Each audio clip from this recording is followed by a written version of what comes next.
네, 60K 요 지지선이 깨지는 시나리오도 좀 생각을 하긴 해야 될 것 같거든요. 여기까지는 빠질 수 있으니까 좀 마음의 대비는 좀 해둬야 될 것 같습니다. 한국의 투심이 다 식은 것 같습니다. 좀 팔고 떠난 사람들이 많은 것 같아요. 저는 2024년 같은 때 코인 투자 안 하면 다른 때에는 투자하기 되게 어렵다고 생각하거든요. 24년은 좀 투자하는 게 맞지 않을까. 뭐 저는 그렇게 보고 있어요.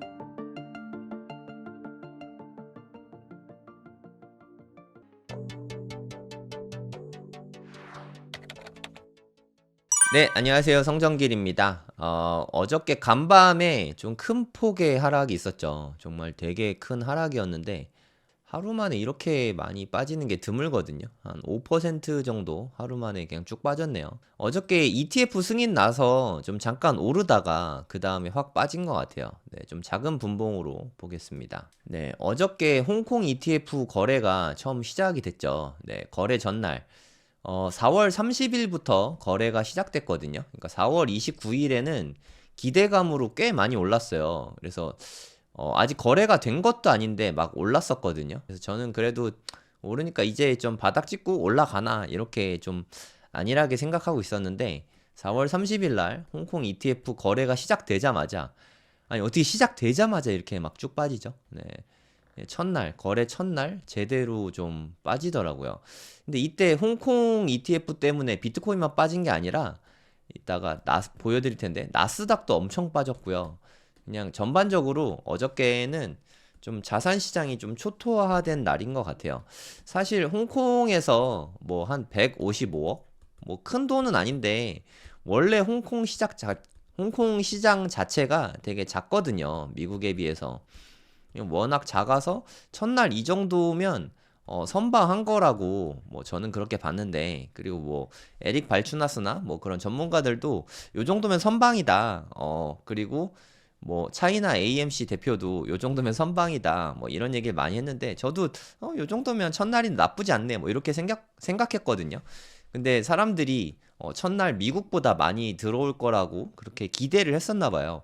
기대가 크면 실망도 크니까 이렇게 잔뜩 기대했는데 생각보다 별로 안 돼서 뭐 이렇게 떨어졌을 수도 있죠. 그리고 금리 인하는 거의 불가능하지 않을까 뭐 요런 또 이렇게 두려움 때문에 금리 인하 안 할 것 같다 이런 생각 때문에 다시 좀 더 많이 빠진 것 같아요. 어저께 간밤에 되게 많이 빠졌었죠. 제일 많이 빠졌을 때가 59,191달러까지 빠졌네요. 네, 59K가 하마터면 좀 깨질 뻔했습니다. 네, 여기가 59K인데 이거까지 깨지면 진짜 좀 많이 오래 걸릴 것 같아요. 정말 되게 속상할 것 같은데 그 다음엔 좀 많이 빠질 수 있거든요. 아직은 뭐 지지받고 올라가는데 또 리테스트 하러 가죠. 네, 그냥 여기서 한 번에 이렇게 확 올리지 못하고 지지부진하게 빠지면 또 빠질 수 있는 것 같아요. 그래서 여기 이렇게 떨어지고 있을 때 저는 그래서 분할 매수 할까 하다가 이거 어디까지 빠지는지 알 수가 없네 하고 뭐 분할 매수는 하지 않았거든요.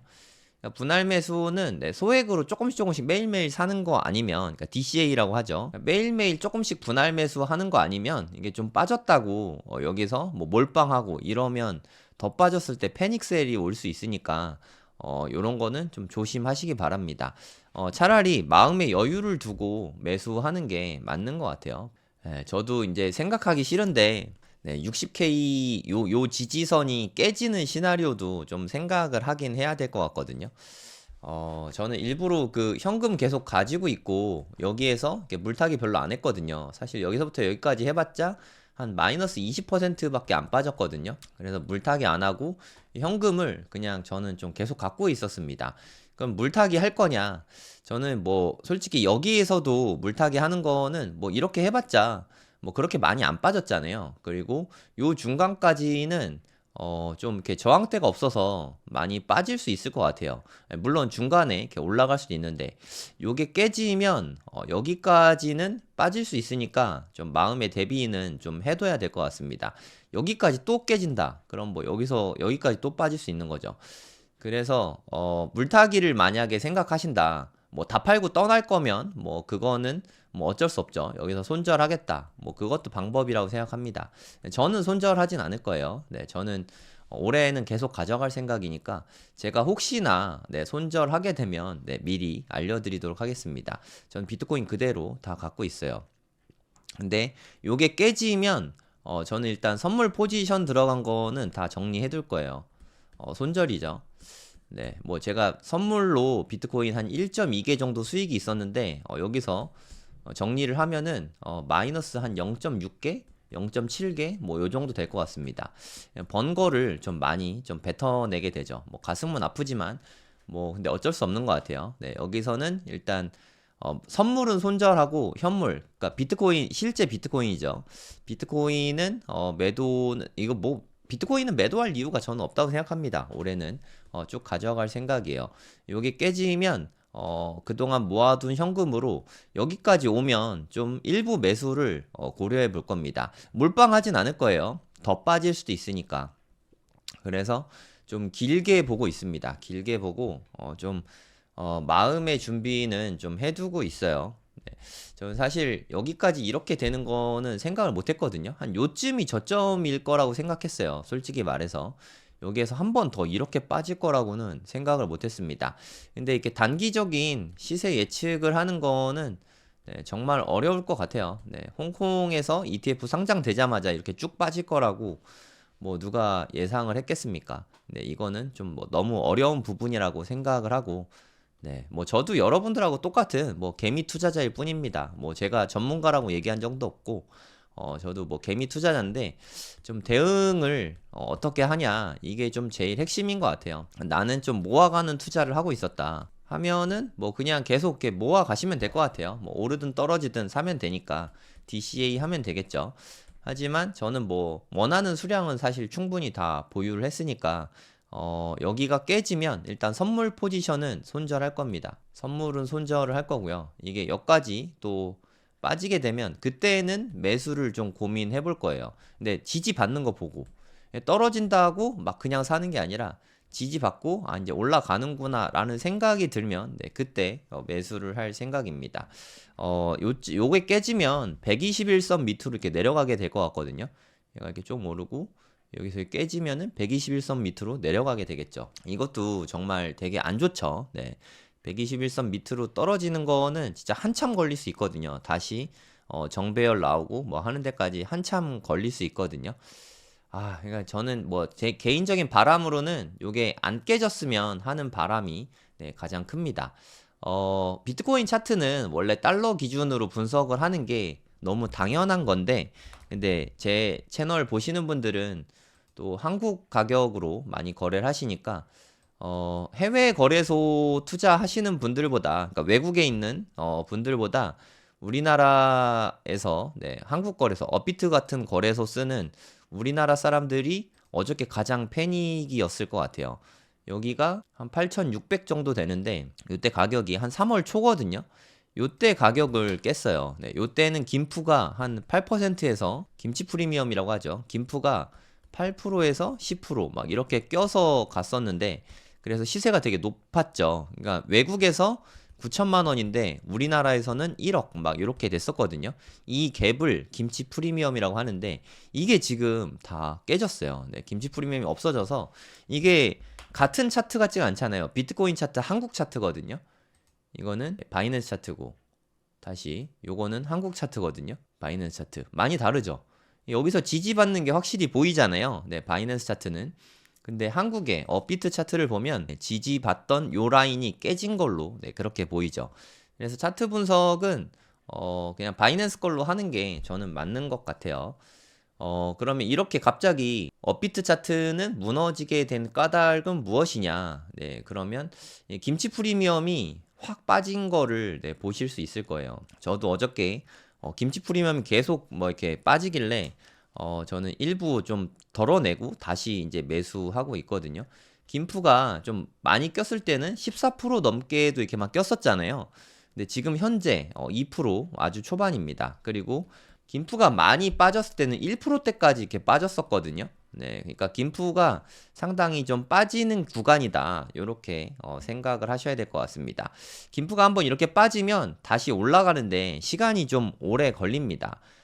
김프가 그럼 마이너스가 나올 순 없냐? 네, 마이너스 나올 수 있죠. 요때 뭐 최근입니다. 작년에 한 10월 달 정도 됐을 때는 김프가 무려 한 마이너스 4%였어요. 뭐 일시적이긴 하지만 그때 0% 근처에 있다가 한 번에 쭉 빠졌죠. 네, 요때 급등해서 그래요. 급등. 요건 급등으로 인한 네, 김프 하락이었고요. 그리고 요때는 이제부터 이제 투심이 살아나기 시작하면서 김프가 끼기 시작했거든요. 예, 김프가 끼려면 일단 상승장이 다시 와야 돼요. 상승장이 오고 우리나라 사람들의 한국의 투심, 김프 투심, 한국 사람들의 투자 심리가 좀 살아나야 김프가 다시 올라옵니다.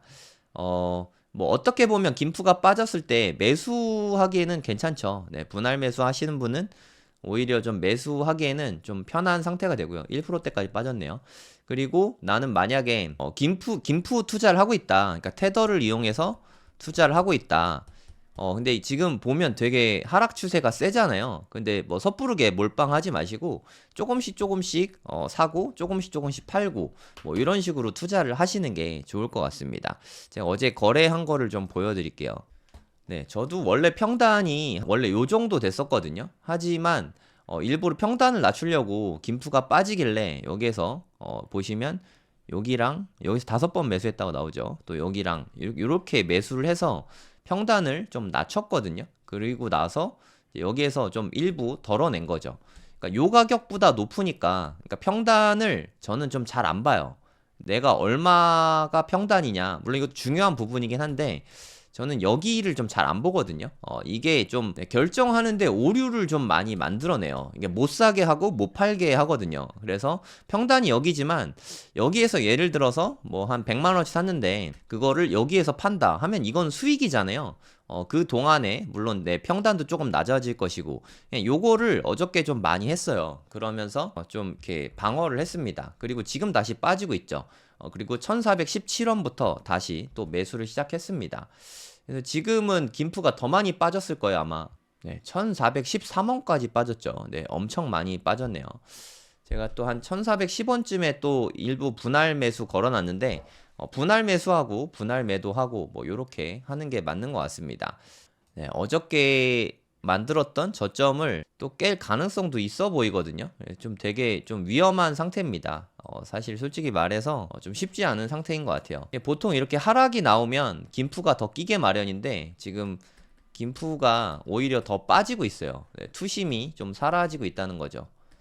이게 김프가 빠지니까 한국의 업비트 가격은 더 많이 빠지고 있죠. 비트코인도 빠지고 있고 김프도 빠지면서 우리가 거래하는 가격은 더 빠르게 빠지고 있습니다. 그래서 좀 공포감을 우리나라 사람들이 더 많이 느낄 수밖에 없는 그런 상태라고 생각이 됩니다. 아, 진짜 여기는 깨지지 않았으면 좋겠는데 정말 생각하기 싫거든요. 이것까지 깨지는 건 정말 생각하기 싫은데 좀 지켜줬으면 좋겠어요. 근데 요즘에 좀 지표가 이거를 지켜줄 것 같지 않은 그런 느낌이 좀 들어서 저도 좀 많이 좀 심란합니다. 요거를 어떻게 해야 되나. 전 선물 포지션 들어가 있어요. 현물 갖고 있는 건 뭐 사실 걱정이 하나도 안 되는데 그냥 뭐 쭉 가져가면 되니까 올해 말까지는 그냥 가져가면 되니까 하나도 걱정이 안 되는데 요거는 선물이 좀 들어가 있어서 그게 좀 아쉽습니다. 뭐 손절해야죠 뭐. 막 비트코인 0.6개 정도 손절해야 될 것 같은데 여기를 깨면 저는 그냥 손절할 거예요. 여기를 깨면은 패닉셀이 나올 수 있을 것 같거든요. 네, 그리고 만약에 분할 매수를 한다고 치면 한 여기까지 왔을 때 그때 좀 분할 매수를 해볼 생각입니다. 근데 여기는 좀 안 깼으면 좋겠어요. 여기를 안 깼다고 치면 기존 시나리오대로 그냥 하면 될 것 같거든요. 여기를 좀 지켜내기만 하면 뭐 별 문제는 없을 것 같아요. 뭐 여기까지만이라도 요 정도까지만이라도 오면 별 문제는 없을 것 같은데 여기를 깨면 와 이건 진짜 좀 전략을 좀 세워야 될 것 같아요. 네, 비트코인 뭐 현물만 매수하시는 분들이 대부분이실 테니까 그런 경우에는 좀 DCA를 그러니까 분할 매수를 너무 급하게 하지 마시고 여기까지는 빠질 수도 있거든요. 또 너무 싸게 못 샀다고 속상해하지 마시고 매일 같은 분량을 사거나 아니면 뭐 좋은 타점을 기다리고 계시면 여기까지 빠지는 것도 기다릴 필요가 있다고 생각합니다. 요게 깨지지 않았으면 하고 지금도 엄청 바라고 있어요. 이게 59,000원인데 이제까지는 59K 찍자마자 화들짝 놀라가지고 급등했거든요. 찍으면 급등하고 근데 지금 편안하게 59,000원에 계속 머물러 있는 게 그게 가장 무섭습니다. 무슨 뜻이냐면 그동안 59K를 몇 번 찍었잖아요. 요즘에 59,000달러였잖아요. 근데 여기 찍자마자 올라오고 찍자마자 올라오고, 그러니까 59,000달러를 이제까지는 찍은 다음에 바로 급등했거든요. 여기서도 바로 급등하고, 요러면 사실 올라오는 모습을 봤을 때 뭐 크게 두렵진 않습니다. 아, 그래도 여기는 안 깰 건가 봐 하는 게 좀 안도감이 드는데 바로바로 올려줬으니까. 그런데 지금이 좀 무서운 이유는 59K를 터치를 했는데 바로 안 올리고 있어요. 못 올리고 있죠. 네, 그리고 다시 좀 재차 떨어지고 있잖아요. 이게 좀 무서운 것 같습니다. 이게 좀 가장 두려운 것 같아요. 네. 저도 좀 여기를 깨면 선물 청산하는 거, 선물 포지션 그 손절하는 것 때문에 손해가 좀 생기는데, 뭐 버는 거 토해놓는 거니까 뭐 그거는 좀 어쩔 수 없는 부분이라고 생각합니다. 근데 여기는 선물 같은 경우는 손절하는 게 맞는 것 같아요. 대부분 근데 선물 투자 안 하실 테니까, 선물 투자가 아닌데 여기서 팔고 밑에서 산다. 뭐 그거는 뭐 잘 생각해 보세요. 그게 되게 어렵거든요. 그러니까 요 가격에 팔고 요 가격에 다시 사야지 뭐 요런 게 쉽지가 않거든요. 요 가격이 안 올 수도 있거든요. 그래서 그게 솔직히 좀 쉽진 않은 것 같아요. 네, 아까 말씀드렸지만 김치 프리미엄이 지금 또 엄청 떨어졌죠. 한 지금 1%대까지 빠진 것 같은데 한번 볼게요. 네, 지금 1410원까지 테더가 빠졌네요. 네, 제가 좀 분할 매수 걸어놨었거든요. 여기 좀 걸렸고, 전 한 1380원, 1370원, 뭐 요때까지 계속 분할 매수를 할 생각입니다. 1% 초반대까지 김프가 빠졌죠. 이러면서 비트코인 한국 시세가 더 빠지고 있습니다. 근데 이게 김프는 솔직히 예측하긴 되게 어려워요. 이거를 몇 프로가 될 것 같다, 이건 맞출 수가 없습니다. 그래서 저는 분할 매수하고 분할 매도를 다 걸어두거든요. 테더 같은 경우는 무슨 말이냐면 여기까지 빠지면 매수를 해라, 이렇게 분할 매수를 걸어두고, 그리고 여기까지 오르면 매도를 해라, 이렇게 해서 양방을 다 걸어 놓습니다. 그러니까 100% 몰빵하면 안 되겠죠. 네, 김치 프리미엄 몰빵하면 안 됩니다. 여기까지 빠지면 좀 더 매수하는 쪽으로 가고, 여기까지 혹시 오르면은 조금 매도하는 쪽으로 하고, 뭐 이런 거를 이렇게 촘촘하게 좀 조금씩 걸어두는 게 맞는 것 같아요. 김치 프리미엄은 한동안은 좀 빠질 것 같아요. 한국의 투심이 다 식은 것 같습니다. 좀 팔고 떠난 사람들이 많은 것 같아요. 좀 패닉셀 하고 있는 상태이지 않나, 뭐 그렇게 보입니다. 근데 역사적으로 봤을 때는 요럴 때가 기회였을 때가 많았는데, 그건 뭐 과거가 또 반복된다고 볼 순 없으니까 여러분들이 판단해서 결정하시면 되겠습니다. 뭐 저는 팔 생각은 없어요. 저는 계속 가져갈 겁니다. 59,776이네요. 58,000이 되면 그때는 좀 결정을 내려야 될 것 같아요. 저는 선물 포지션은 정리할 거고, 현물은 계속 가져갈 겁니다. 더 떨어지면 조금 더 매수를 해볼 생각입니다. 저는 2024년 같은 때 코인 투자 안 하면 다른 때에는 투자하기 되게 어렵다고 생각하거든요. 24년은 좀 투자하는 게 맞지 않을까, 뭐 저는 그렇게 보고 있어요. 네, 안녕하세요, 성정길입니다. 잠깐 광고 좀 하도록 하겠습니다. 네이버에다가 돈이 먼저다 라고 치면 저희 카페가 나오거든요. 저희 카페에서 돈이 먼저다 홈페이지 바로가기, 이걸로 클릭하시면 돼요.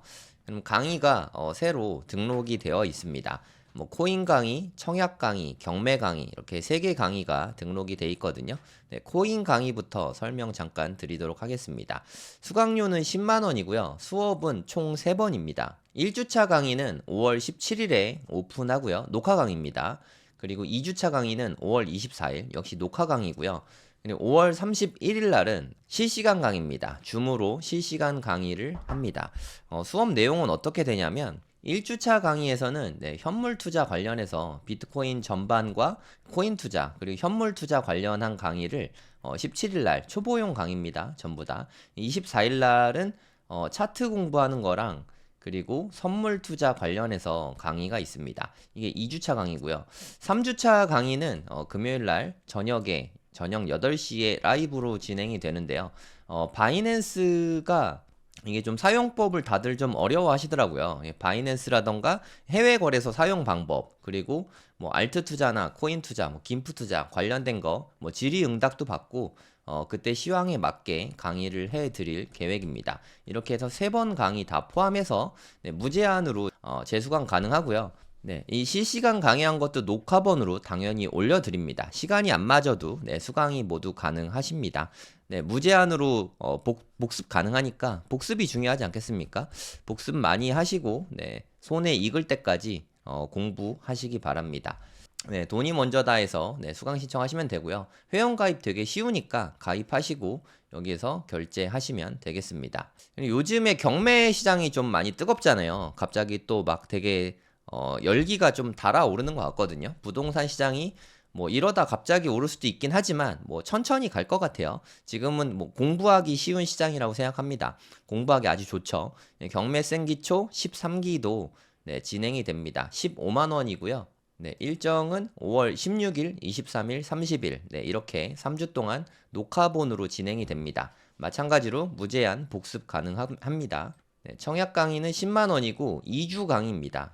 5월 22일, 29일 1주차, 2주차 강의로 네, 이루어져 있고요. 22일 날은 실제로 우리가 청약을 넣는 거, 일반 분양 당첨되는 전략들, 뭐 가점 전략이나 특공, 뭐 이런 부분에 대해서 이야기를 드리고요. 29일 날은 네, 분양권 투자에 대해서 말씀을 드립니다. 서울, 경기 위주로 투자에 대해서 말씀드리니까 참고하세요.